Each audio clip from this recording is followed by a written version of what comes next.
देखिए जैसे question number था, prove that the following are irrational. पहला पार्ट 1/√2, सेकंड 7√5, थर्ड जो है 6+√2। हमने बताया कि rational plus irrational equal to क्या होता है, इरेशनल होता है। रेशनल इंटू इरेशनल का जब मल्टीप्लाई होगा तो इरेशनल होगा। तो ऐसे ही कुछ यहाँ पर भी काम हुआ है। जैसे ये लिखा हुआ हमको पहले से पता है कि √2 हमारा जो है वो क्या होता है, इरेशनल होता है। इसको प्रूव भी कराया जा चुका है।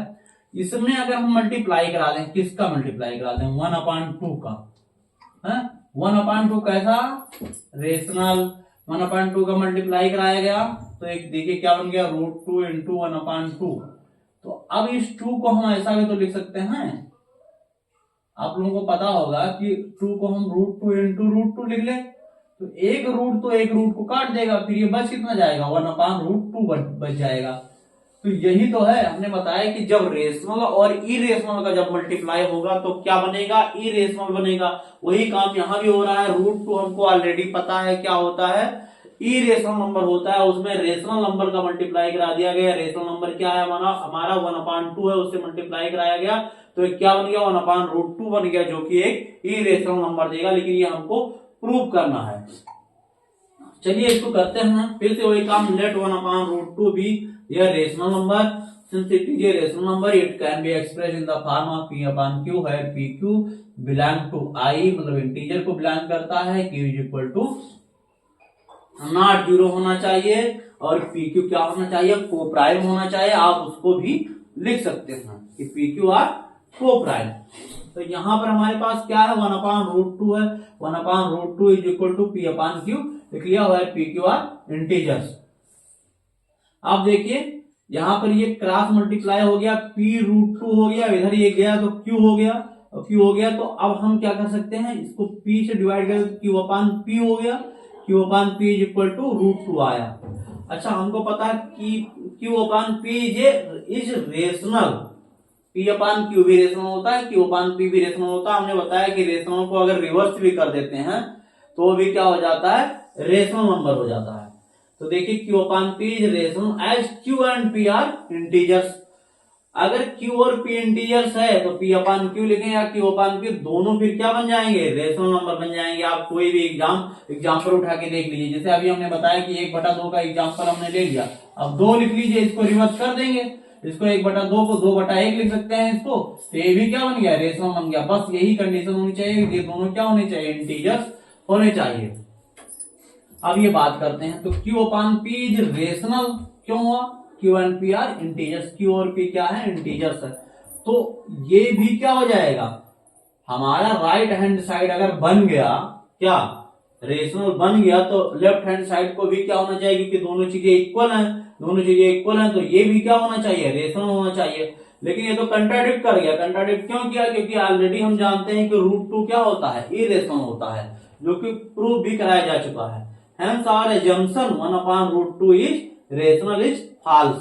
ये हमारा एजम्पशन जो था कि 1/√2 क्या होगा, रेशनल, ये फॉल्स हो गया। इसी की वजह से ये क्या, RHS राइट हैंड साइड जब रेशनल बना तो इसको भी, LHS को भी रेशनल होना पड़ेगा। लेकिन ये नहीं हो सकता क्योंकि ऑलरेडी हम जान रहे हैं कि √2 क्या होता है, रेशनल होता है।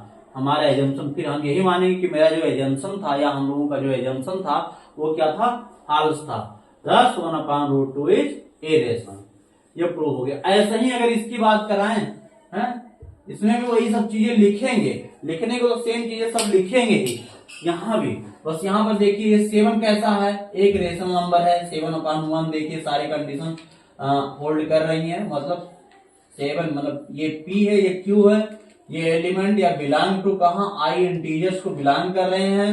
Q is equal to not 0 हो रहा है, और दोनों के बीच में कॉमन फैक्टर क्या है, सिर्फ 1 है, या HCF है, HCF of PQ, HCF of PQ क्या होना चाहिए, 1 होना चाहिए। PQ बिलोंग टू I होना चाहिए। Q is equal to not 0 होना चाहिए। ये 3 चीजें हैं रेशनल नंबर होने के लिए, और तीनों इसमें क्या कर रही हैं, फुलफिल हो रहे हैं। 7 के लिए अगर हम बात करें तो 7 हमारा क्या है, रेशनल है। लेकिन √5 हमको पता है, प्रूव भी कराया जा चुका है कैसा होता है, इरेशनल होता है। तो रेशनल और इरेशनल का मल्टीप्लाई हमने बोला क्या हो जाएगा, इरेशनल होगा, लेकिन इसको प्रूव करना पड़ेगा आपको। तो यही चीज हम यहाँ पर डायरेक्ट आ रहे हैं 7√5। पूरी चीज नहीं लिख रहे हैं, बस समझा दे रहे हैं इसको। 7√5 इज इक्वल टू क्या हमारा बन जाएगा, P/Q। तो यहाँ पर अगर बात कराएं √5 इज इक्वल टू क्या बन जाएगा, डिवाइड में चला जाएगा। या ऐसे करें, या अगर जिस बच्चे को कंफ्यूजन हो रहा है वो ऐसा कर ले, Q 7√5 ऐसा लिख ले, बढ़िया ये अच्छा हो जाएगा। ऐसे कर ले, हम नीचे समझो 1 लिखा हुआ है तो कंफ्यूजन दूर हो जाएगा। Q into 7√5 is equal to P। हाँ, अब क्या लिख सकते हैं, 7√5 इज इक्वल टू P और फिर ये 7 लिख लीजिए, 7√5 लिखा है तो P/Q इंटू 7, मतलब 7Q लिख लीजिए। 7√5 को इधर से 7 हटा लीजिए, इधर से 7 हटा लिया तो क्या बन गया, √5 इज इक्वल टू P/7Q। 1/7 कैसा, ये भी क्या है, एक रेशनल है, रेशनल है। और P/Q भी हम क्या जान रहे हैं, रेशनल होता है, रेशनल इंटू रेशनल, रेशनल। तो हमारा क्या आएगा, PQ are integers and P/Q is rational.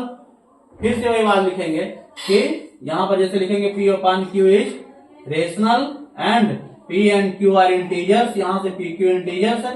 1/7 को तो छोड़ ही दीजिए क्योंकि ये रेशनल हम पहले ही से जानते हैं कि ये रेशनल होता है।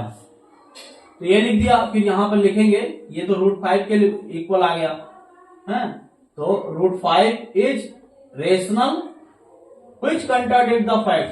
जैसे यहाँ पर √2 लिख रखा है तो यहाँ पर लिख देंगे √5 इज रेशनल हो जाएगा, क्योंकि इधर वाली चीज RHS हमारी क्या बन गई, रेशनल बन गई। तो LHS को भी क्या होना चाहिए, रेशनल होना चाहिए। Which contradict the fact that √2 is